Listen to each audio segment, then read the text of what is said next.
folks, and welcome to another exciting episode of Analogpod. I'm your host, Leonard Carillo, and together we're going to explore, probe, and celebrate the passions and very interesting journeys of artists, musicians from across the fruited plains. Today, we're delighted to have with us a very special guest, an extraordinary keyboard player, as well as a friend of mine, and also a bandmate, Mr. Chris Jackson. So sit back, relax, and enjoy today's episode on Analogpod. Welcome, Chris. How are you doing today? I'm doing real good, Leonard. How about yourself? Good. How are you holding up with all this craziness that we're dealing with? I'm doing pretty well, thank the Lord. Just continuing to plug away. Family's doing well. Everybody's healthy, so can't complain at all really right now. Good. Well, I'm glad you're doing well.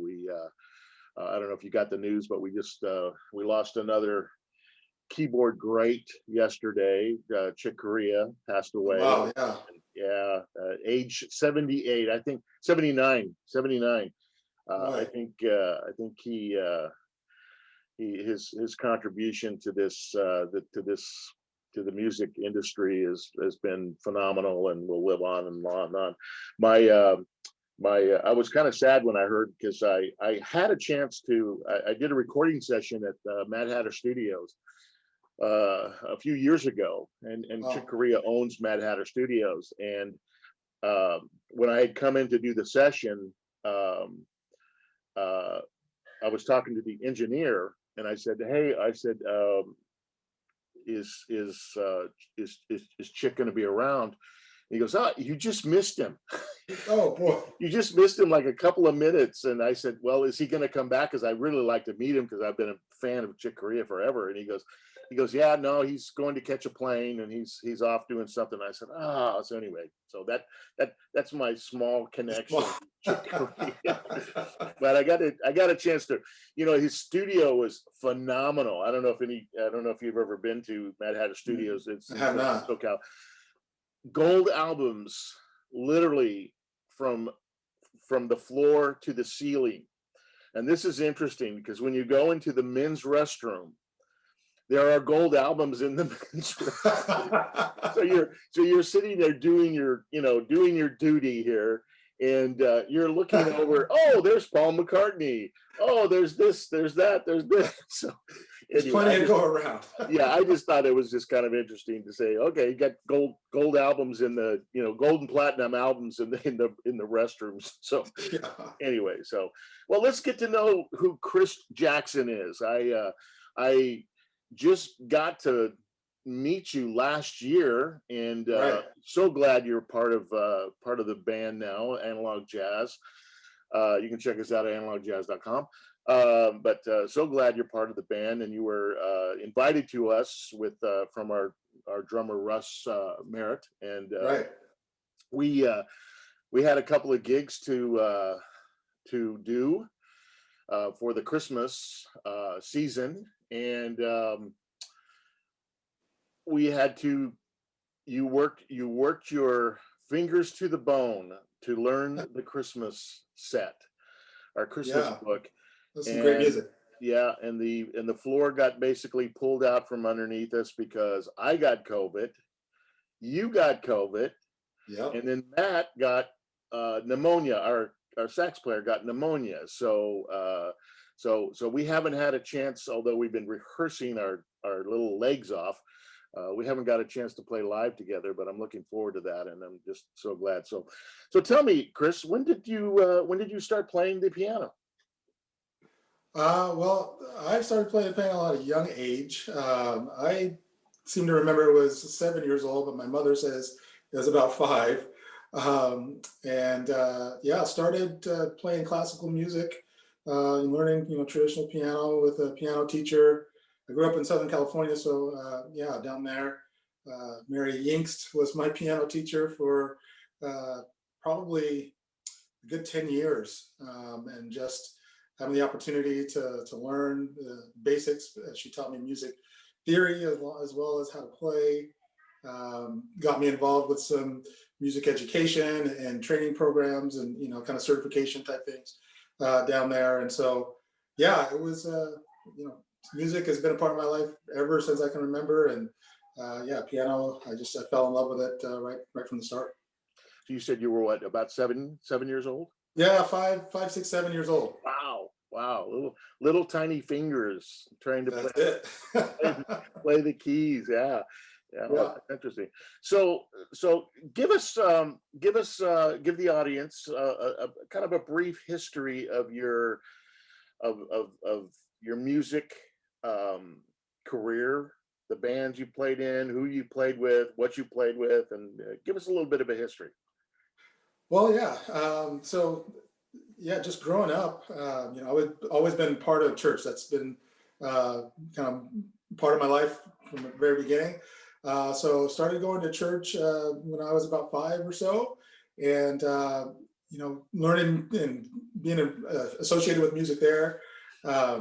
Started playing really as a preteen we had a youth choir there, and so I would play and sing with the youth choir. And then really kind of picked up on music, doing it more in a band setting when I was in college. In college, I went to the Air Force Academy in Colorado Springs, and we had a gospel choir there. And for the first couple of years, I was more just as a tenor singing in the choir. But then my last couple of years, we lost some of our music directors, and we decided to continue to do things on our own as a group of students. And so we formed a band, and I started playing piano there for them, and ended up being a music director for a while through my last couple of years. So that was just a wonderful experience.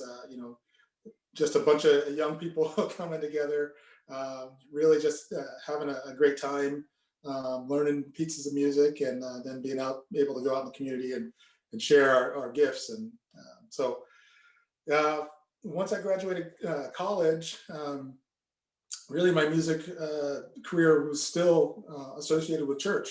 I ended up moving back here to California towards the end of my military career, and started attending a church in Fairfield, California.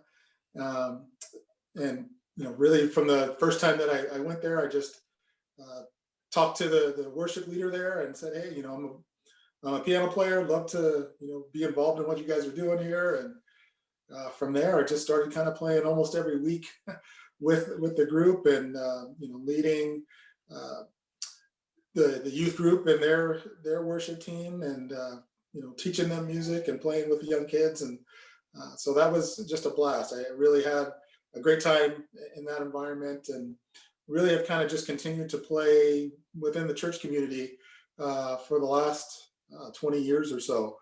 And I've worked with a lot of different leaders here in the Northern California area, and played with a lot of great musicians. And so I really just enjoyed that experience, and being connected in community here in the Sacramento area. And then really my first kind of moving into a professional type opportunity here has been with Analog Jazz. And so I've really enjoyed getting to be a part of the team here, and learning new music and things that I've never played before, but have always appreciated. And so, yeah, it's been really fun. Well, you're an outstanding keyboard player, and we're so glad to have you, and your personality. I was just talking with someone today. Actually, the founding keyboard player of Analog Jazz. I was talking with him today, and he was asking me. He says, "Well, how things going? How's it going? How's the new keyboard player?" I said, oh, "Dude," I said, "Listen, man," I said, Ralph, I said, you were such a blessing to the band and all your contributions.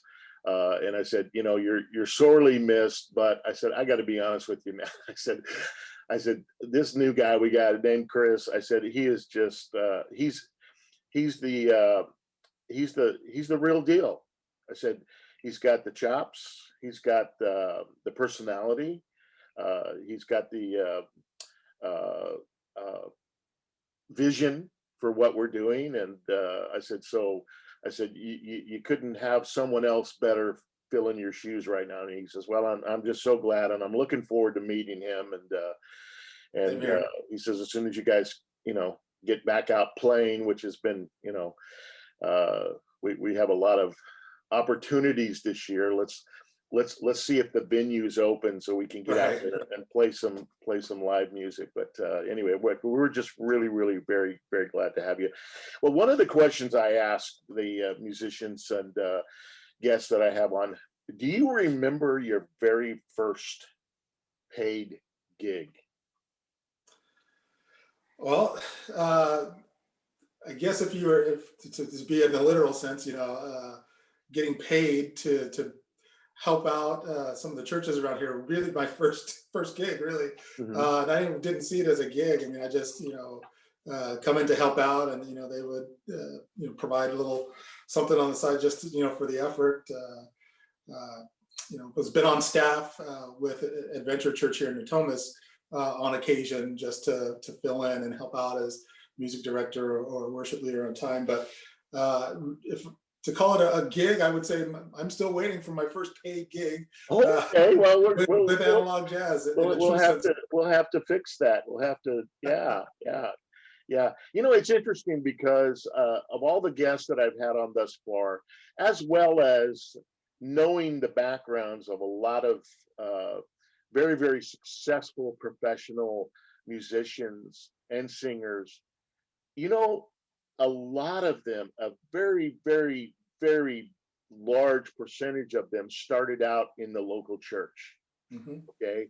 I was just watching a documentary on Aretha Franklin, and she started singing in church, and recently I was watching a documentary on Whitney Houston. Obviously mm-hmm. She started out in church. I mean, exactly. A lot of musicians start out, and I think number one, it affords us an opportunity, as young musicians. I didn't start playing in the church worship band till much later. In fact, I had just come off of a road trip, and and one of the music directors said, "Hey, Leonard, I love what you did when I was in a band called Northbound, and we had just come off the road." And he says, what do you have going on, the next, couple of months? And I said, well, actually, I'm no longer with Northbound. So, so you're available. so that's when I started. That's when I started playing. That was my first experience. Although I was raised in church, that's when I first started playing on the worship team. But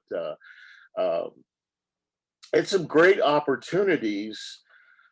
Never to be discounted, the fact that that church had such a huge. In fact, I was just listening to a interview with Eric Clapton, and he was talking mm-hmm. about all of the influences in blues, how they came through exactly. the church component, the church, the church realm, and how he said, "Man, I wish I would have had that opportunity." Which I think he probably did have the opportunity. It's just he didn't go to church, So, but anyway, I just and I don't discount that at all, because I mean, I think it has a huge, huge part in our music development, and we're still developing. I've had some great opportunities to play in the church worship team, and mm-hmm. Got a chance to be on the Bayside worship team with Lincoln Brewster, and that was a lot of fun. And well, let me ask you this, Chris. The music, what we're doing a lot of smooth jazz, West Coast jazz, whatever you want to qualify for, but what is the music that you typically gravitate to? What is your music? Wow, that's a great question, and kind of difficult to answer for me because I love all kinds of music, and appreciate lots of different styles. I guess I would say right now, if I was just going to go turn on something to listen to, I'm really impacted and really love the neo soul type sound, and I love the way that it brings together the remnants of the old soul Yeah. R&B type music, but then layers on different kinds of rhythms and beats, and kind of fuses things together with some of the newer genres of things. And so yeah, I spend a lot of time in that realm right now. But I mean, I rhythm and blues, blues music, jazz music. I can do it all from a listening standpoint, and just really really appreciate just hearing different kinds of things, and because I get influenced by so many different people, artists, and genres that I'd say why limit yourself to one or a few even.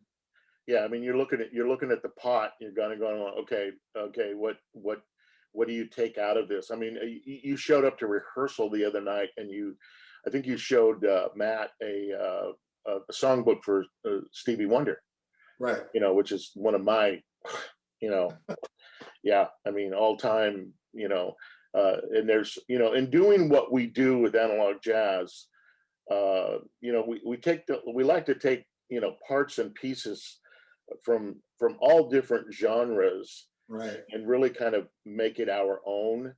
And so that's what I love about doing what we're doing is, we're not stuck with, you know well, you can't do that because that's not jazz. You can't do that. Yeah. That's rock and roll. And it's like, no, because I mean, so we take a lot of different genres, and we kind of we call it, I think, analog jazzing it. So Yeah. yeah, but well, listen, let me ask you a question here. This is a question I ask all my guests. Malcolm Gladwell has a book called Outliers, and in that Outliers, he talks about the 1,000 hours. Mhm. Okay, where would you, on a scale of on the 1,000 hour rule, where do you believe your scale is? Oh, I'm definitely still on the journey toward the 10,000. Again, I've spent a lot of time practicing, especially growing up, as I mentioned, working through classical music. And I was pretty diligent trying to practice every day for 30 minutes to an hour on a daily basis. Um, and then, I still try on a regular basis to get some work in daily if possible, but definitely, spending time right now, learn a lot of music. So, uh, if I had to put a number to it, I'm probably maybe a little lower halfway, but I'm excited about the last half, really, because I'm still excited about learning music. I told my boys, my boys were taking music lessons, and one of them still does. But I said, well, when you guys are done and we don't have to pay for you guys, I'm going to go back and take some more lessons because, I just there's so much more for me to grow and learn, and I'm not ashamed to say, I'm still on the journey. Well, you do a phenomenal job. You do a phenomenal job. So, um, you you you've do you feel comfortable because you're playing electronic keyboards now, the the jump over from acoustic piano to electronic, how what was there is there was there much of a difference for you, or what's the struggles, or what's the benefits, what's your input? Yeah. Um, well, I think it wasn't too much of a struggle for me. I started playing electronic keyboards young too. I think my parents bought me a little Casio keyboard that I had in my room. In addition to the upright piano that I was playing to learn music in general. But yeah, I would play with the Casio and make little sounds and try to learn songs from the radio and have it right there and make little recordings and stuff like that. So, you know, with little tiny hands and little tiny fingers and little tiny keys that seemed to work okay. And then as I got into be a teenager, you know, got another keyboard that was electronic and didn't have weighted keys. So, you know, finding that playing instruments and keyboards without weighted keys, you know, one, they tend to be lighter, so they're easy to move around, but your fingers can move a little bit faster there. And so I actually, I don't mind playing either, you know, acoustic, I love, you know, grand pianos and you know, getting that real sound of the keyboard or the piano sound specifically. But then the flexibility and variety that comes from playing the electronic instruments is pretty amazing too. And so uh, you kind of put it in front of me, I'll play around with it. It's got some keys to it. Yeah. Yeah. No, it's interesting. I was interviewing uh, a guest, and they were talking about which the dynamic between an acoustic piano and a keyboard, and it's like, you know, it's like, well, I don't play keyboard, so it's like I never thought about that. I thought, yeah, you know, I play the upright Mhm. bass, which is that, you know, little thing back there. Yeah. It's electronic, it's electric upright, as well as the bass, just the regular electric bass, and switching between the two of them. Yeah, there's a different dynamic. You Yeah. play one instrument differently than the other one. And then when he was telling me about it, it's like, yeah, you know, from playing an acoustic, because I guess the keys are weighted, Right. and you know, the electronic keyboards, I guess some of them are not quite as sophisticated. Right. And I thought, man, I never thought about that. I never thought about that. That the transition from, you know, playing acoustic, we did a gig, I think. Well, I don't know if it was last year, but the year before, we showed up to this club that actually had a baby grand, Uh-huh. and Ralph looked over, and the keyboard, the piano tuner was tuning the keyboard, okay, and Ralph looks over at him and he goes, "Can I use that tonight?" And he goes, "Well, yeah, that's why I'm here." It's like I'm tuning it up for the performance. And Ralph goes, "Ah, Yeah. I get to play acoustic piano," because, you know, normally it's just the portable keyboard that he brings with him. But Right. yeah, and then, you know, if it's mic'd right, oh my gosh, you know. There's, yeah, really nothing better again, like getting back to the original stuff. So if you could if you could name one, or maybe even a couple of people, your biggest influence, your biggest musical influence, who would that be? Oh wow. Well, we talked about Stevie Wonder Yeah. earlier. I mean, I think, you know, just, you know, growing up hearing that music playing all the time in that realm. I'm a big fan of Herbie Hancock and all that he's done. Just, yeah, I just find him amazing, and even just his mind of music inspires me. Quincy Jones, same kind of way. You know, I've watched that documentary on him and just was blown away, learning things that, you know, obviously didn't know about, and you know, just his propensity. Again, I'm much more inspired by the conceptual thought of music, how it's developed and how it comes out for them, than I am necessarily in their technical skill. But when you can marry the two together, it's amazing. So yeah, off the top of my head, that's who I'd say first. Awesome. That's yeah, you know, you you know, obviously we all have influences. When I started playing it, you know, we were playing the top 40 music. So, I mean, it was everything from the Beatles to, you know, Jefferson Airplane to, you know, to the Rascals to, I mean, you know, so it was all Mhm. over the place. So I didn't really get a chance to go, okay, this is music I really want to play. It was just music that I was asked to learn to play. Yeah. Okay, so so but later, you know, obviously, you know, I was fortunate, you know, I'm one of those guys that, you know, got to see the Beatles on the Ed Sullivan Show. Wow. And that pretty much, I said, you know what, I want to do that. I want to do that. And and I did. Not to their level. Don't get me wrong, not to their level, but my journey has been a lot of fun. A lot of fun. So Awesome. so let me ask you this: your experience thus far with analog jazz. What where do you see where do you see yourself, and your contribution to the direction that analog jazz is going in?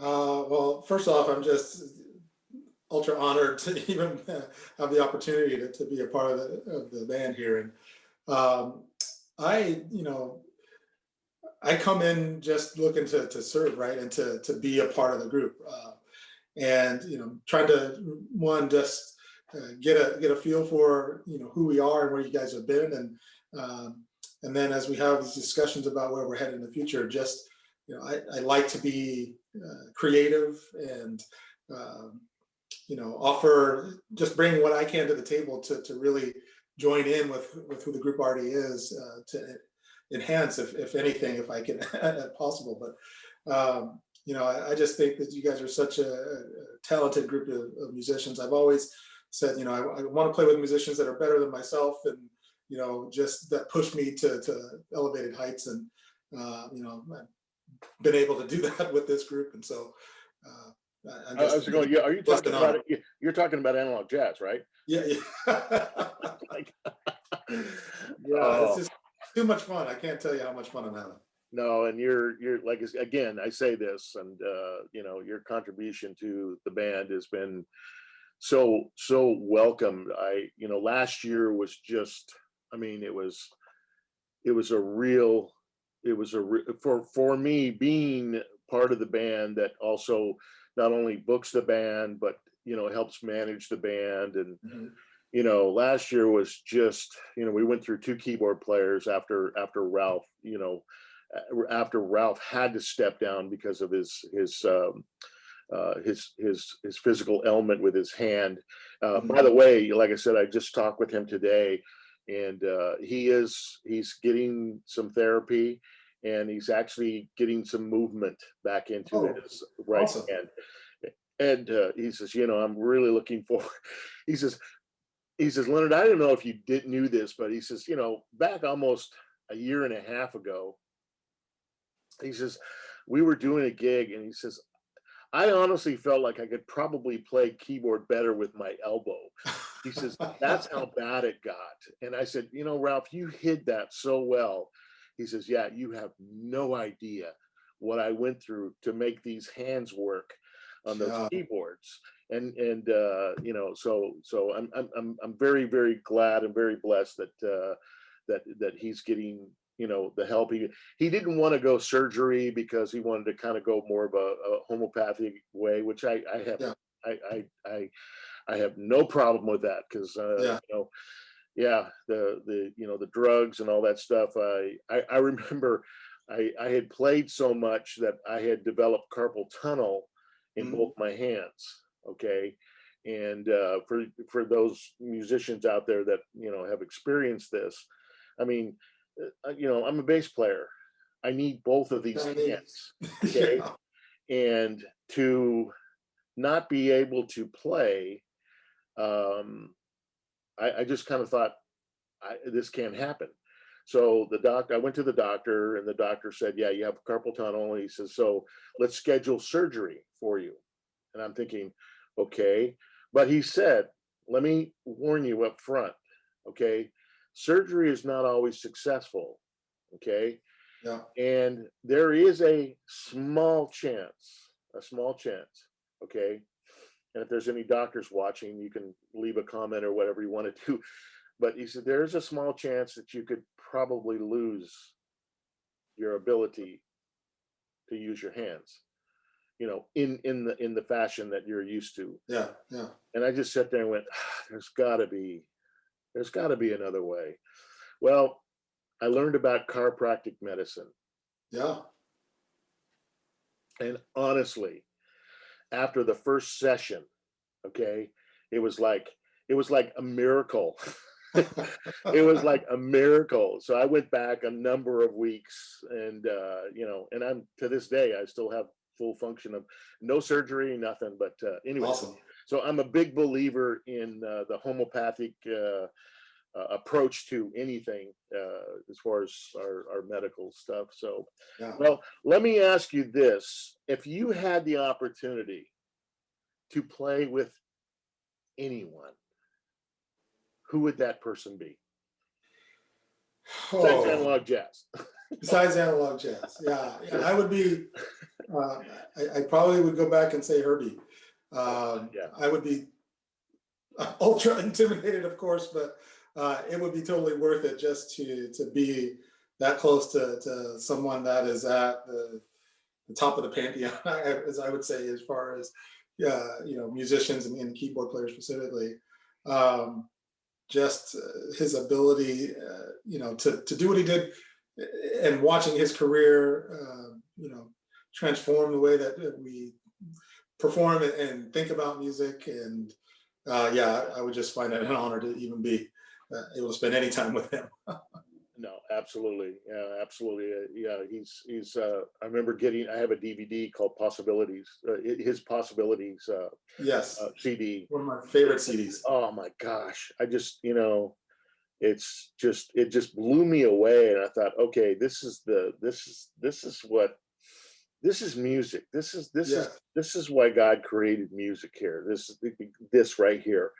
And so I got the DVD, and it's like I just watched him being able to weave his thread through all of these different musicians. And I thought, okay, that's talent. That's Exactly. talent. That's not just sitting down and playing notes, okay? Which I absolutely admire anyone that can sit down and just, someone throw a piece of sheet music on them, and then they sit there and they just, da da da da or whatever. Right. But it was a conversation I was having again this morning. It's just like, the difference between mechanically playing and really playing from your heart. Right. And Right. just sitting down, looking at music, going, okay, all right, that's an F sharp, that's an A, A minor, whatever, and going, okay, what is that? What's it trying to say? Okay, what's it trying to say? And when I watched the Possibilities documentary, I just sat there and went, yeah. I'm so glad to be a part of this musical community that I'm able to do this. Truly, I think honestly, music saved my life. I grew up in a very kind of an interesting dynamic. Without going into too much detail, but it truly saved my life. And I'm if not, I'd be probably Ted Kaczynski out there or something. That's a horrible example, but I would probably be Let's keep that music around you.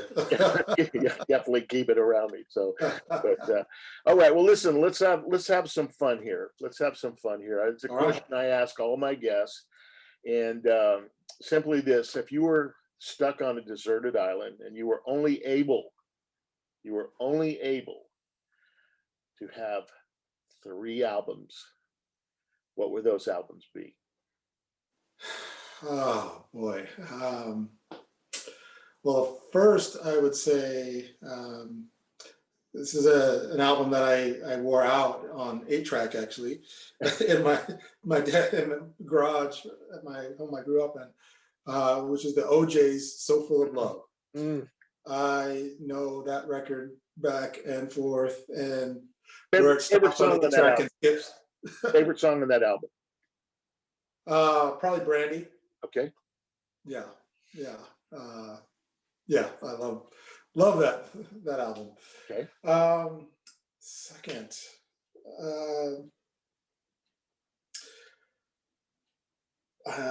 it would be probably the first Winans album, Oh yeah. which again, on vinyl, I'd spend time in my living room, where in the house I grew up in, listening to old records. But that the first Winans albums with the brothers together, I know again every lyric on that album, and just love love that music.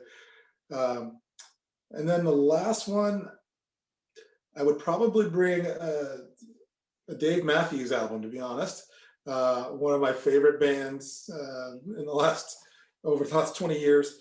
And yeah, I would, Under the Table and Dreaming is probably the one I would bring, although I would probably want to bring one of their live recording albums, because they're just such a great band live. And you really get to hear the heart of their music, I think, when you hear them live. So yeah, that would be the three today. Tomorrow, you ask me, I'd probably bring three others, but I know. Where do you start? Where exactly do you start? You know, yeah, it's like, yeah, it's interesting because I get to ask the question, but you know, I don't know how easy I could answer that question. yeah. Which is interesting, because I don't think any of the albums I would have on the album I would have played on. So Yeah, probably the same here. yeah, but no, but so you growing up, I'm sure there were some people that had given you some advice in the music realm. What advice would you give someone just starting out right now? I would, probably tell them to,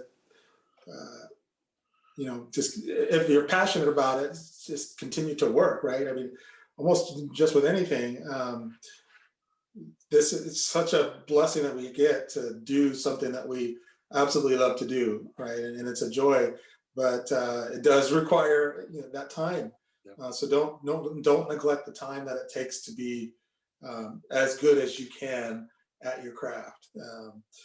So yeah, continue to put in those 10,000 hours and beyond, because you can continue to learn, you can continue to grow, and it should just be a never-ending journey that we're on to continue to get better. So absolutely. So, well, listen, Chris, it has been an absolute honor to have you on the show. It's been a pleasure, Leonard. Thank you. And an honor to have you in the band and to be able to play. See, I get to play with you every week, so and we're working on some interesting stuff that is really pushing our abilities. I'll say, at least this guy right here. Oh, you're right back at you. But it's interesting, and we're looking forward to getting back out there in front of our fan base, and I know that they're wanting to know when we're going to play. I just got a couple of emails the last couple of days asking, where are you guys playing? So it's like, that's good. They want to see us.